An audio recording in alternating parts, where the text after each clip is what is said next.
Industria lanza o cuarto PERTE con axudas de 1.250 millóns de euros para o vehículo eléctrico, unha iniciativa que conta co visto bo do sector da automoción.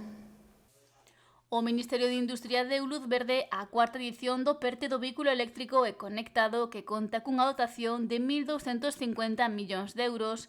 Están destinados a impulsar proxectos deste tipo de automóviles e da cadea de valor da industria do automóvil, algo que o sector ve con bos ollos.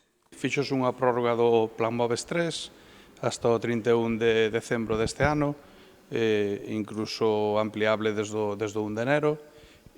Bueno, desde logo moi importante porque é o que anima a xente a comprar, porque é unha deducción moi importante na compra do vehículo e unha iniciativa moi importante, claro.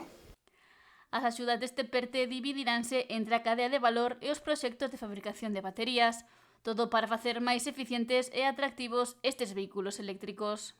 Xa non só na compra do vehículo, sino que tamén se incentiva a instalación de puntos de recarga, que é importante, porque unha cousa conleva a outra.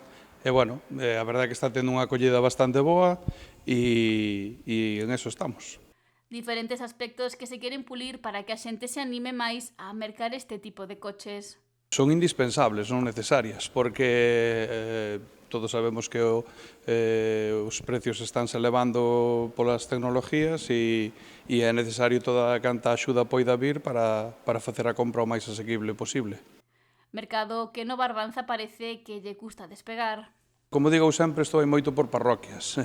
No mercado nacional pois hai unha tendencia que non ten nada que ver ou non pode ser igual ao mercado autonómico, e no local pois ten a súa propia idiosincrasia, as súas propias peculiaridades, e nós, aínda que si notamos un aumento na venta do vehículo eléctrico, o que máis seguimos vendendo son os coches seminovos. Si a xente tende a comprar coches un pouco máis eficientes, con tecnología seco, con hibridación, pero non tira tanto polo coche eléctrico. Polo que o que segue a medrar é o mercado de ocasión, seminovos e quilómetro cero na procura de abaratar a compra e ter as máximas garantías.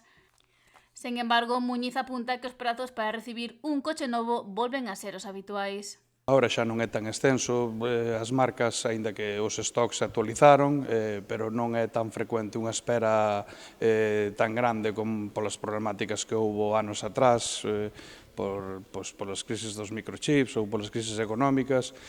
Os concesionarios solemos ter un stock adaptado á demanda e, salvo casos moi puntuales que haxa que facer un pedido á fábrica, suele haber bastante stock.